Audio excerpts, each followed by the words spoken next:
You're listening to Side Hustle Pro, the podcast that teaches you to build and grow a side hustle from passion project to profitable business. And I'm your host, Nicaila Matthews. So let's get started. Hey guys, we are back with another episode about how to create, sell, and market your physical products. And in the guest chair, we have a woman by the name of Agatha Achindu. I am so excited to dig into today's show, pun intended, because Agatha is not only a dedicated mom and entrepreneur, but also a chef and the creator of the Yummy Spoonfuls brand. As a child growing up in Cameroon, Agatha ate only the freshest organic foods from her family's gardens and local markets. But after her son's birth in 2004, she struggled to find meals for him which were just as delicious and nutritious. So that set her on her journey to create Yummy Spoonfuls. She was determined to create meals packed with healthy, organic ingredients and nothing else. On today's show, we will get into all the details of her journey. Agatha shares the real deal about what went into creating a food product, getting the license to sell it, finding a place to manufacture it in bulk, and then getting it sold at major retailers like Target. Plus, she'll share how she partnered up with fellow mom and entrepreneur Camila Alves to expand Yummy Spoonfuls and fulfill their collective vision of providing fresh, organic foods to babies and tots. Get ready to hear from Agatha in a second. But first, I want to let you know that this podcast is brought to you by FreshBooks. Guys, FreshBooks recently unveiled an all-new version of their cloud accounting software. It's been redesigned for exactly the way we work as side hustlers and entrepreneurs. It has the simplest system to track your clients, expenses, and projects. I've been using and loving FreshBooks from before I was Side Hustle Pro, but now that I've officially formed my business entity, I've been using FreshBooks to keep my business on track. And it's user-friendly and it has all the features you need to stay organized and get paid in a timely fashion. So with FreshBooks, you can create and send professional-looking invoices that make your clients take you seriously, set up online payments with just a couple of clicks, and then see when your client has seen your invoice so you can follow up and get paid on time. If you want to create and send branded invoices like me, FreshBooks has a special offer for my Side Hustle Pro listeners. You can get a free, unrestricted 30-day trial of FreshBooks. Just go to freshbooks.com/sidehustlepro and enter Side Hustle Pro in the How Did You Hear About Us section. Alrighty, enjoy. Now, let's get into it. Welcome to the show, Agatha. Thank you so much for having me. Of course. So I just finished reading your bios, but tell us a little bit more about your background growing up in Cameroon. Did you always want to be a chef growing up? I honestly wanted to when I was a kid because I love to cook. And I remember when I was 9 years old, I actually made a 3-layer cake from scratch. What?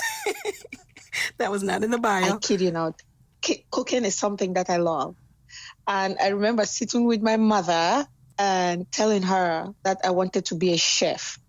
And she looked at me and she was just like, oh my Lord, please don't embarrass us. Because at home, you have to be an engineer, doctor, lawyer. Those are careers. When you talk about a chef back then, things have changed. I'm almost 50. So I'm talking a long time ago, but when you're talking about, you want to be a cook and in your house you have a cook. So I could see my mom just thinking that's what she wants to do, that we have somebody at home that we're actually paying to do that. And that was the end of that conversation. Of course, I went on, went to college, came to America, got a wonderful job as an IT executive. But, here I am. Right. Living my purpose. Yeah. So how long were you an IT executive and when did you finally start to think about entrepreneurship? I honestly didn't think about it. I never sat down and mapped out that, I want to be an entrepreneur. I'm going to do this now. I used to go around teaching moms how to make healthy food for their kids. Before I had kids, I used to teach my friends, like somebody who loves fried chicken. Mm-hmm. I'll be like, hey, I swear I can make this chicken for you in the oven and you won't know the difference. Or French fries. I would bake the French fries and put some Parmesan on it and put some parsley, and they would not even realize that that French fries was baked. Mm-hmm. So forever, I've been that go-to person that everybody comes to have their recipe made more wholesome. Mm. Yeah, this is what I love about you and your story, because I think nowadays entrepreneurship has become so hot that we overthink it and we're all making out plans and strategies. And you started out doing something you loved and it kind of naturally grew from there. Yes. And I tell anybody who is ready to listen that if you want to start a business, whatever it is that you want to start, it needs to come from a place of total passion, something that you'll be ready to do for free. My journey is a little bit different because I didn't plan. It's almost like this journey sought me out. I didn't go looking for it, because when I really started doing this with the moms, I remember going to a local hospital here in Atlanta, 14 Regional Hospital. And I'm like, oh, I want to do a workshop. You know, they're all excited. Yeah, what's your business? At that point, I didn't have a business. I'm like, I don't have a business. I'm just a mom, you know. But that little group grew to be 300 moms. Wow. That we would do workshop on my day off when I had time. And I wasn't charging anybody anything, because I just knew in my heart that parents would do better when they know better. That, you know, I could really just show them a better option to make food at home, to read labels, all these things that I took for granted because I came from a different food culture. My friends here have grown just being a part of this food system. So it didn't look as odd to them. And when I started teaching workshops, and it was almost like an awakening. Like people were just like, oh my Lord, I didn't even realize baby food had a 2-year shelf life. Wow. Like, yes, it does. That's why it is this way. And now I can't really talk. I'm not as verbal as I used to be, because now I own a company, right? We make the baby food. So you always have to be positive. But when I used to just be a mom who is frustrated, I would write letters to companies. I would march on the street. I would do anything. Wow. It's funny that you say you can't be as vocal now that you own a brand. And, you know, it's everything you say is tied back to this brand and cast a shadow on it. I want to go backwards a little bit and talk about, when did you finally feel like, okay, this is an idea worth pursuing? And did you side hustle at all before you finally quit the IT life and career? So the way that I side hustle was for free. When I used to do all this work helping moms in the evenings. So you didn't actually build the products yet and try to start selling it yet? Let me think. That was 2006 when I left IT, and 2006 is when I launched. But you asked me the question, when did I really realize this could be a business? When we had 300 moms. And the weirdest thing about this was I would do a workshop. We would cook a batch and I would share.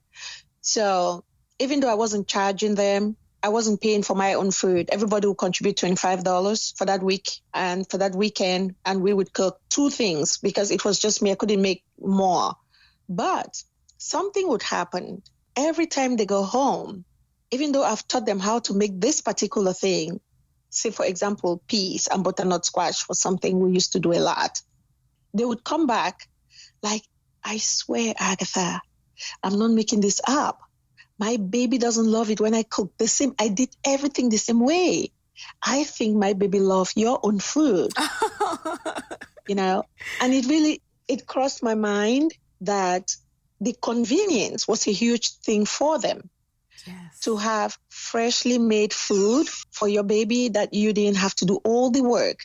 You know, you just reach into your freezer and bring it out was a big deal. And I just started, at that point, I'm like, this could work. But I wasn't in business. I'm not a business major. I'm in IT. But one evening, on the weekends, my husband usually plays soccer. This Saturday, it rained, and so he was home. So he became a part of this whole driving in and driving out that he hasn't seen before. And he was looking at me going, what is going on? We live in a small community. At that time, it was 6 houses, only Black people in there. And my husband is like, they are going to think we're selling crack. Whatever you're doing needs to stop. You need to take it out. Oh, my gosh. So I went to the SBA and I'm like, I have a wonderful idea. I'm not even sure where to start. So I remember the person that I spoke to said, well, there is a subset of the SBA, which is called, SCORE, retired executive who lend their time for free to help. So he scheduled me with one of these people, and I sat there explaining to the guy, I have a wonderful idea. I said, it's fresh, frozen, organic food, just the same type of food that's made at home, the type of food that we make. I said, there is nothing in the market like this. And I know this can be made commercially. I'm not sure why nobody is doing it. And the guy is like, well, a lot of moms, you all want to change the world. We know. What makes you think that people will want to buy this? I said, well, I have 300 moms. He's like, what do you mean you know 300 moms? I'm like, yes. Is that a big deal? And he's like, yes. So that was the beginning of that part of the journey in 2006. Wow. And it's so awesome that you had those 300 moms, not only to validate the idea, but like as your initial audience and champions, right? Yes.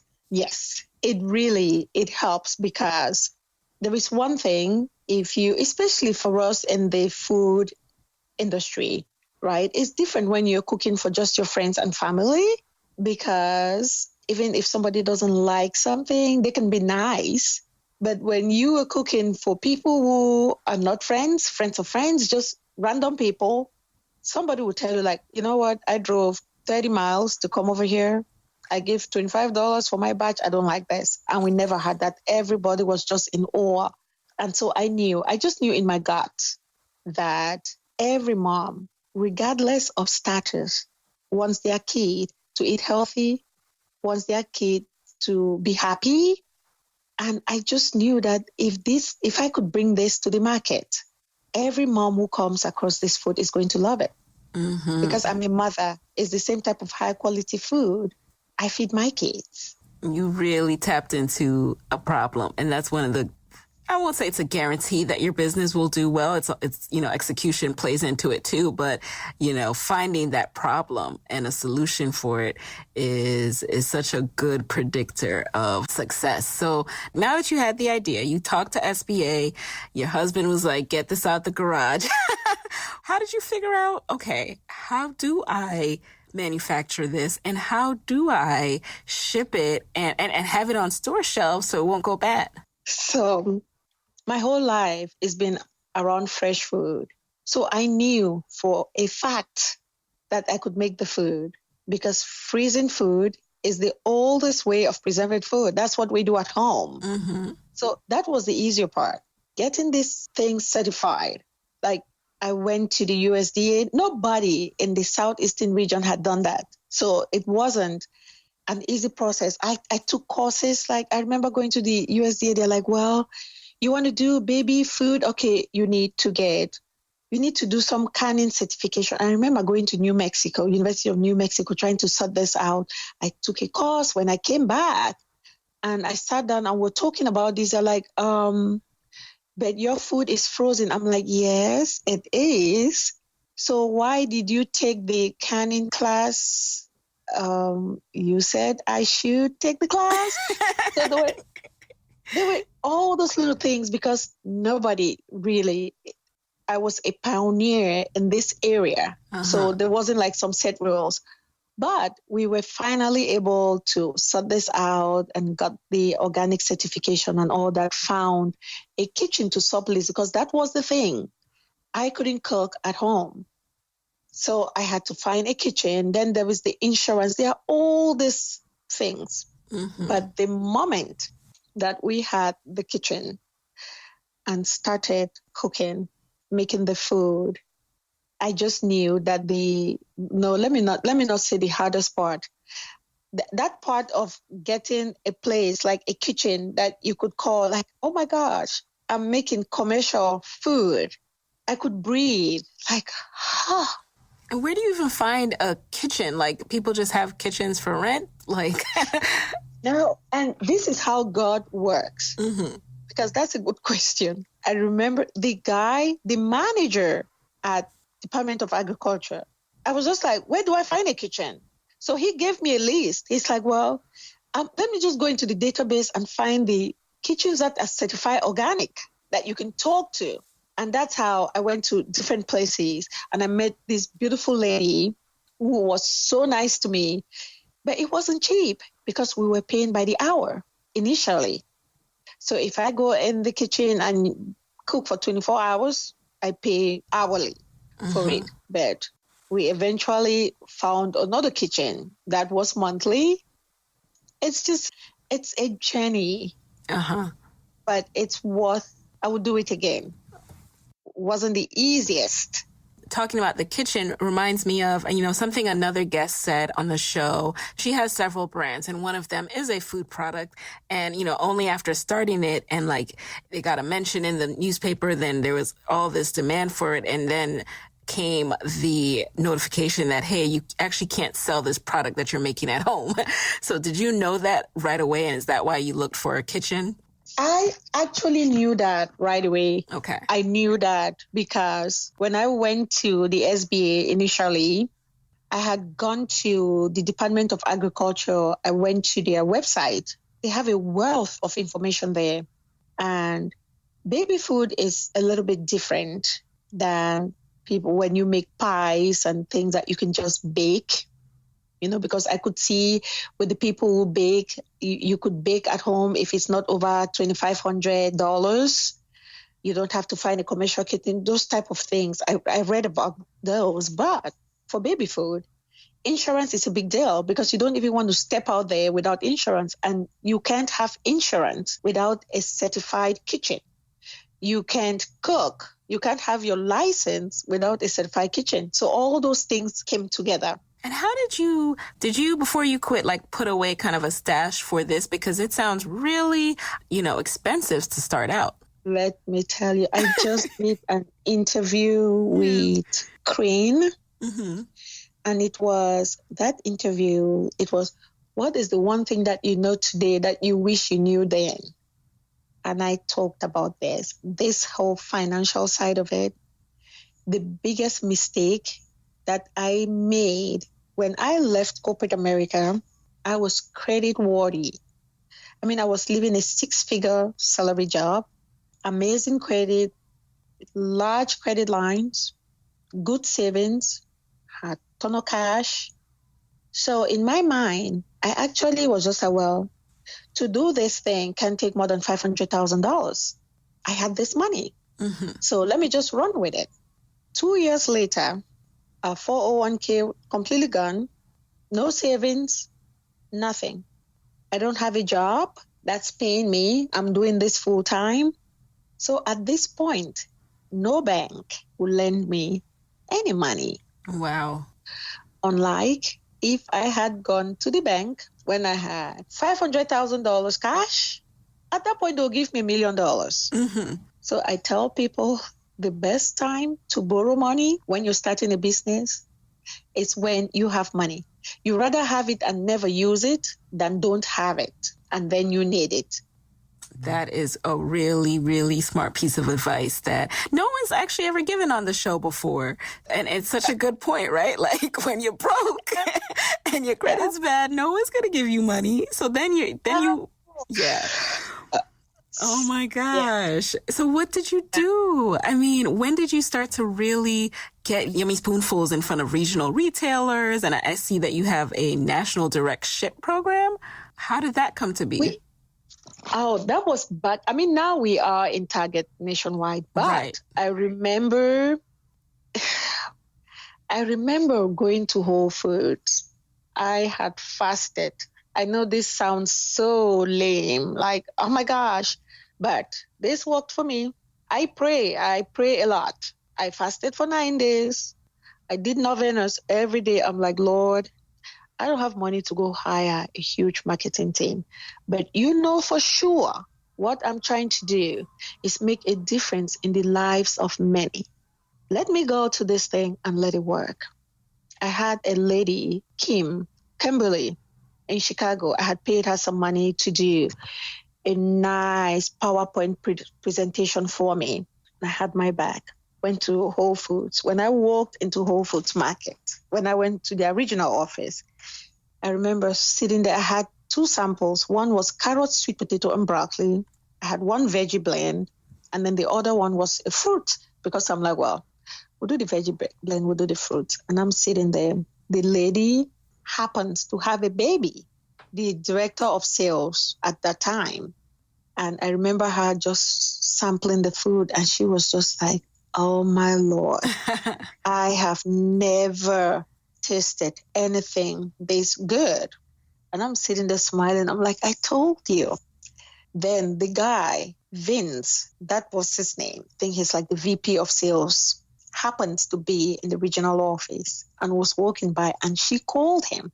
She's like, oh, come and try this. Gave him a spoon, and he dig in and ate. And he was like, oh, what is this? Is this Italian ice?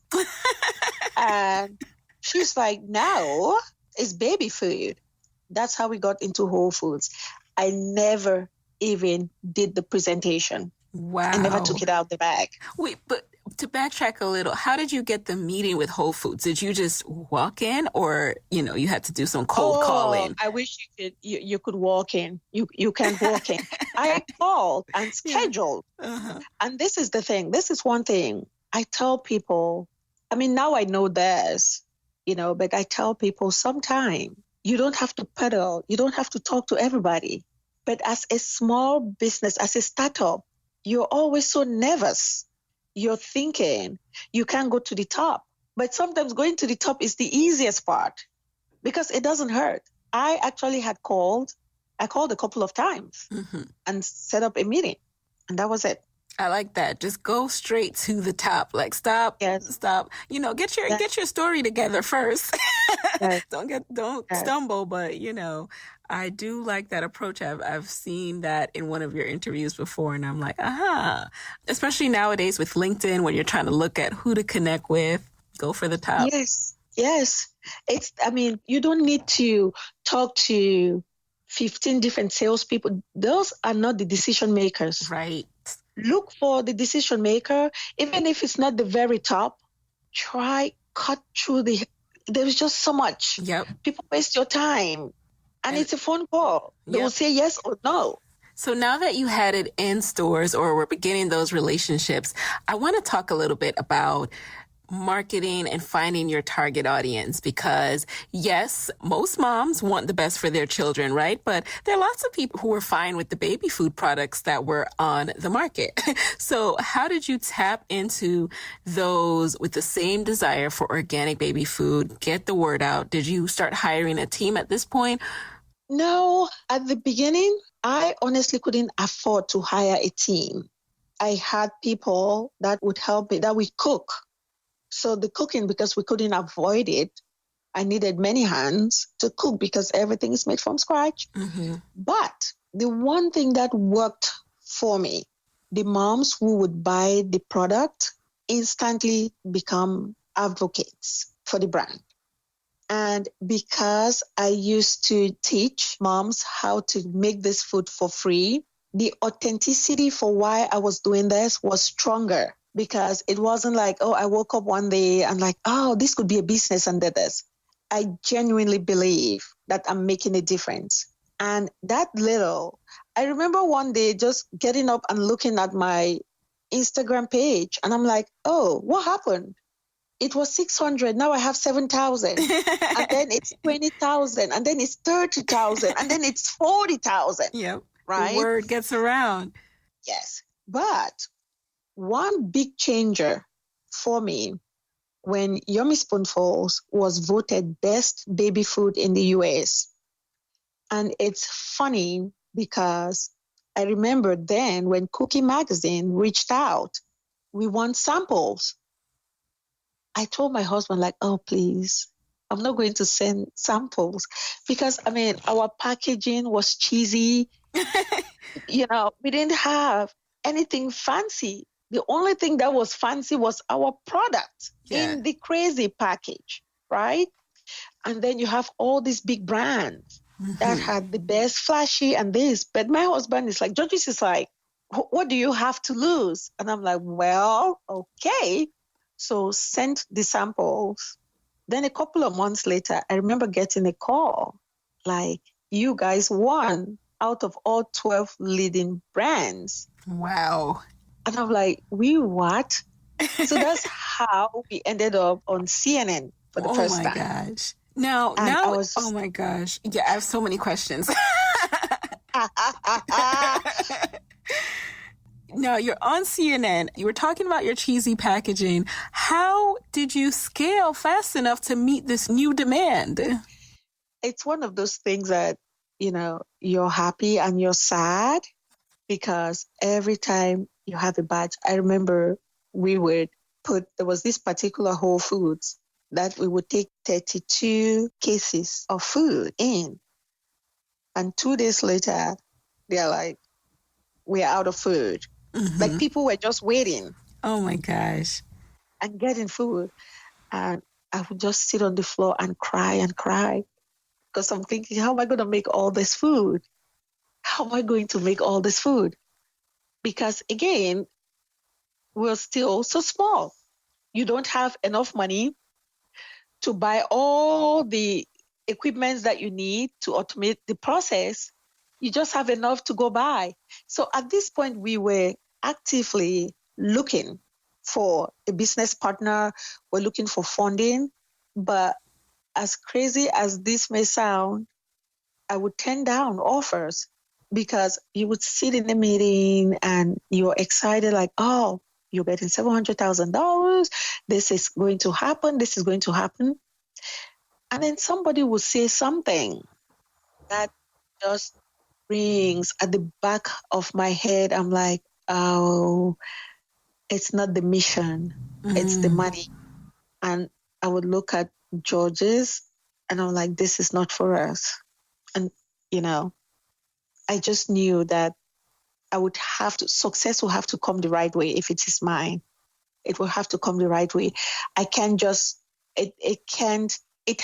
this money needs to do good. Mm-hmm. Yes.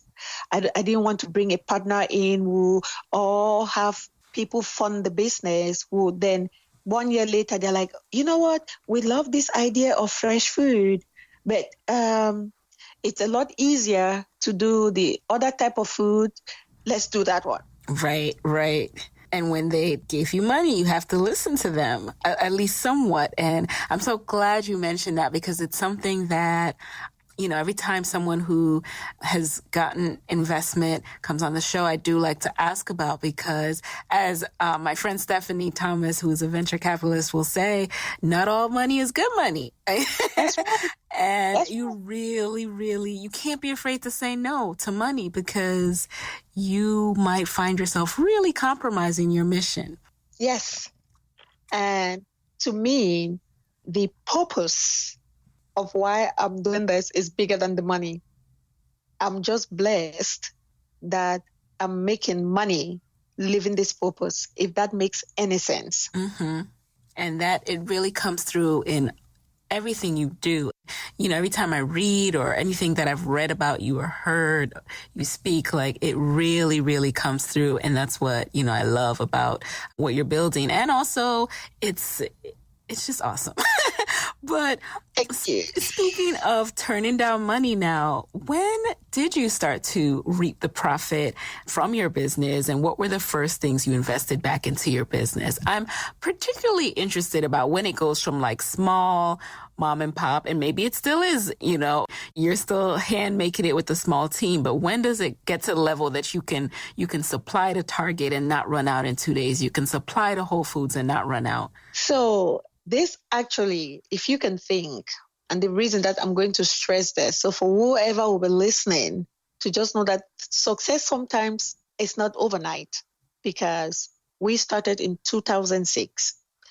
2012, we were, I don't want to say making a lot of money, but 2012, we were at a place where the business was paying for itself. So the business would pay the kitchen rent, would pay the insurance and all that. And then I would take a tiny salary. We weren't taking money from judges walking and borrowing and this by 2012. But 2015, finally found a business partner that we shared the same vision, Camilla. And at this point, we presented to Target, and Target loved the concept. They went online, saw the wonderful reviews that Yummy Spoonfuls already have on Amazon and all these different testimonials. So they picked us up and then started a whole other leg of the journey, because we spoke honestly, and I'm not kidding, to over 150 manufacturers trying to find somebody to make our food, to make the food fresh. And they would ask us questions like, why do you want to make it fresh? Oh, no. Oh, yes. Oh, yes. And people they're just like, our facility cannot handle fresh food. It needs to be purees. It needs to be, and we're like, yeah, we know. We don't want purees. We want to make it from scratch. So we ended up looking for a manufacturer who makes food for adults, because adult food, and this is what gets me in America, peas should be peas. Apples should be apples, right? If you can make apples for adults, you should be able to steam it and puree it for. Anyway, don't even take me down that road. But we finally had to buy the machine to fill the pouches, went all the way to Holland and put it in this facility where this manufacturer makes adult food from scratch, so we could make baby food from scratch. That took us 8 months. That is incredible. Yes. And I remember Camilla and I we'll be looking at each other. I mean, she's from Brazil. Yeah. And I'm from Cameroon. And we're looking at each other going, this America is something. It was mind-blowing. But to me, when I talk about success, it's not the money. Success to me today is that I could actually prove that fresh frozen food for babies can be made commercially in America. So my hope is that down 10 years from today, it might be 5, who knows, fresh frozen food would be the only type of baby food, because parents are demanding better. And now it's been proven, because there was this myth that you couldn't do it because nobody was doing it, right? You would have companies in small subsets, in little regions that's doing it. So it was like, well, you can make food fresh for baby in large quantities. Okay, that myth, you can't use that anymore because we're doing it. That to me is the biggest success, even if nothing adds to this story. That is just amazing. And it really makes me think about just how much crap we're eating because of how much of a struggle it was for you to get fresh food into the mouths of babies, the future. So thank you for all that you do. I would love to know how you're continuing to grow your brand. Oh my gosh. Now it's just We are in a beautiful place. We have an amazing, amazing CEO. Isn't that funny? Like at one point, I was everything. I Yes. was the marketing, I was the sales, I was the this. And today, we have a director of marketing, we have a CEO, we have a VP of sales, I have a wonderful business partner. I mean, we have a wonderful team.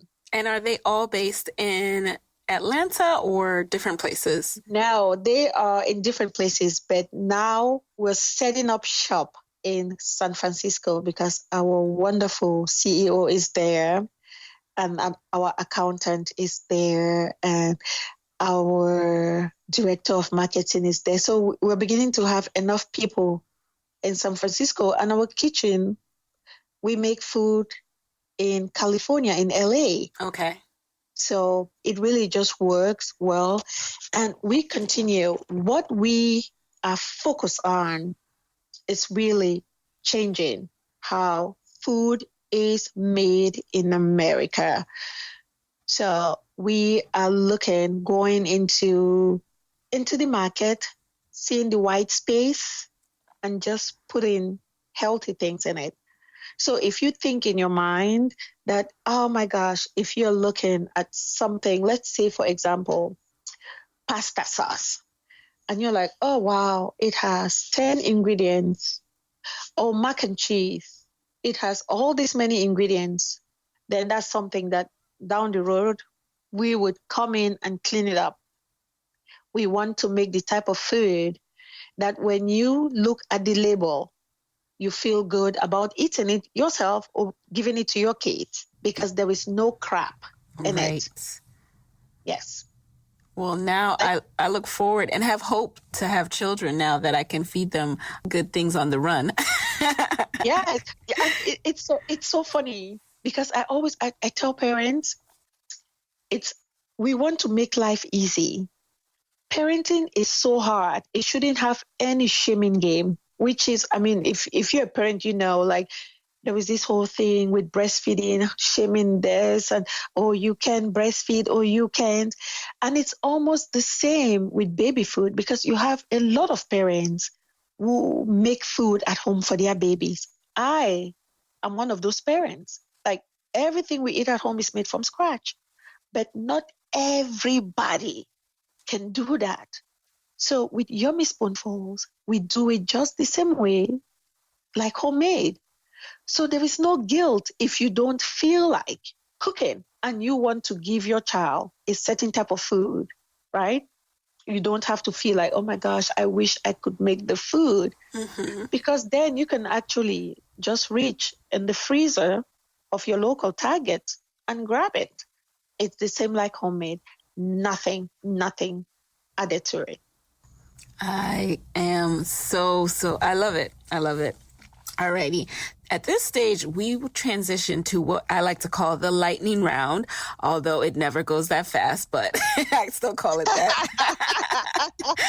And you basically will answer the first thing that comes to mind. So are you ready for the challenge? Yes, I am. I don't know about that. All right. Well, here, let's try it out. Alrighty. Okay. So number one, what's been the best business book or podcast or conference or anything that you've consumed this year? This year, and this is the lightning. This is the thing that should go like lightning. Yes. The best podcast or book. I think the best book, and I read this book before, and I read it again, and I read it. I think it's Beating the Food Giant. That's the book. Beating the Food Giant. Interesting. All righty. Yes. I'll link to that in the show notes. Yeah. I think that's the book. Number 2, who inspires you and why? My mother. Because this always will make me so emotional. I'm sorry. My mom, because she gave everything that she had for us. So I always, in my heart, wants to be the type of mother that she was to us.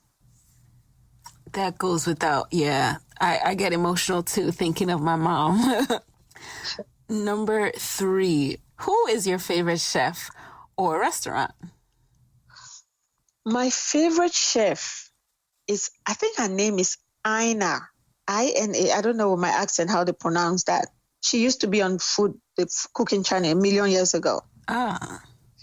I think it's Ina what? I don't know how to pronounce her name. I would have to look it up and send it to you. Okay. But it's either Ina or Ina. She used to have, her show used to be called Barefoot Contessa. I will look it up. Barefoot Contessa. Okay. I feel like that sounds really, really familiar. I feel like that's still on TV, no? I think she is. It might be she is. But okay.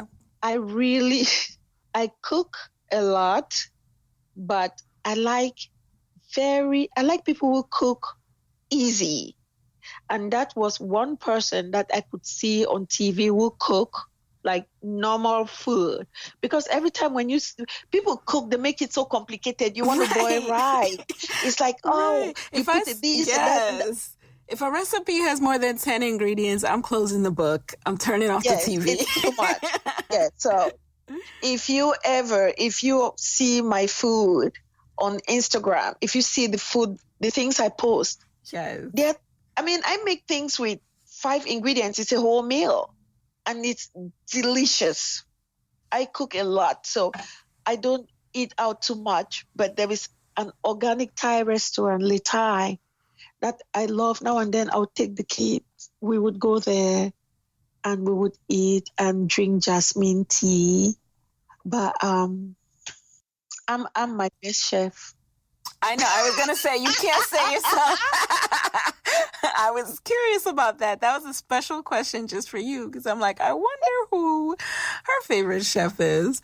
Alrighty. Number 4, what's a personal habit that has helped you significantly in your business? I pray a lot. Like, I pray about everything. That said, the habit, and this is a habit because we form habits. The habit that has been the most useful to me is hard work because it really does pay off. I have worked. There are times I would go for months, 2-3 months, back in the day when there was no help but us. And I wouldn't watch TV. Nothing. Like, I would work 18 hours. And I just knew there is no way you can work this hard, productively this hard, and it doesn't work out. If there is one thing you want to take out from this conversation, it would be hard work. Amen. Amen to that. And then number 5, what's some parting advice for fellow women entrepreneurs who want to be their own boss but are worried about walking away from their own careers? First, I think you really have to ask yourself, this will be something that only you can answer. And I think I talked about this earlier. Are you passionate enough to do this for free? Because that will be the one thing that gets you up in the morning, gets you up to keep pushing, even when there is no reason to push, but just because you really love it. And then weigh the risk. Like, I'm quitting my job to do this. Is this thing that I want to do, is it worth it? And then fully commit to it. Success would have to come with commitment. For everything else, whether it's a relationship, what you really have to give it your all. And one thing that as mothers, we carry this guilt. It's almost like we are not supposed to be happy. Don't let guilt motherhood guilt rob you from your purpose, because you can be a wonderful mother and a wonderful business owner and a wonderful wife, because we owe it to ourselves to live loudly, live vibrantly, and live happily, even as mothers. What a wonderful, wonderful note to end on. And, we funny enough, we didn't touch on the fact that you are a mom and definitely were balancing all of that while starting up this business. But we can see from the outcome and where you are now that you were successful. Yeah, it did work with some cries. And I told people, there are days I would cry because, I'm one person. I can be in a million different places. Then I miss something in school, or my son, my youngest, is crying because I'm on the plane again. And, and I'll sit in the plane, I'll cry, but that's the difference. So I'm not stopping myself from doing what I have to do. It's okay to cry. Yeah, we have to let those tears come and keep it moving. That's right.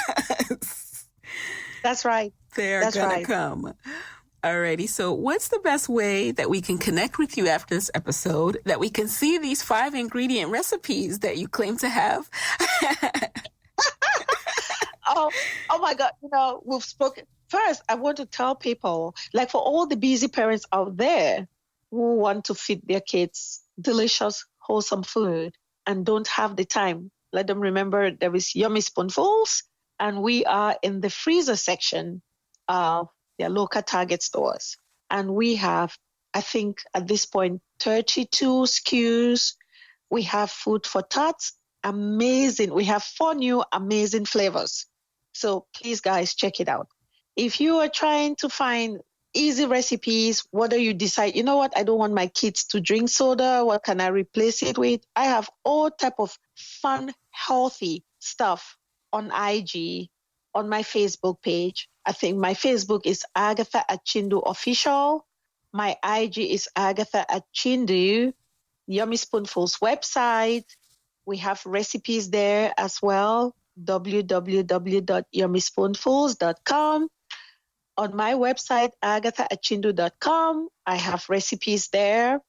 I am always willing and ready to share a recipe. I've been checking it out, and I have a lot bookmarked, let me tell you. Thank you for all that you do, for all that you share and have created. And thank you so much for joining us in the guest chair today. Thank you so much for having me. And there you have it. Hey guys, thanks for listening to Side Hustle Pro. If you want to hear more from me, head on over to sidehustlepro.co/Side Hustle Corner to get my weekly Side Hustle Diaries chronicles about my own journey from passion project to profitable business. And if you want to find me online, I'm at Side Hustle Pro on Instagram, Twitter, and Facebook. Don't forget to join the Side Hustle Pro Facebook community. Go to sidehustlepro.co/mastermind. And as always, if you love the show, do me a favor and subscribe, rate, and review on iTunes. Thanks, guys. Talk to you next week.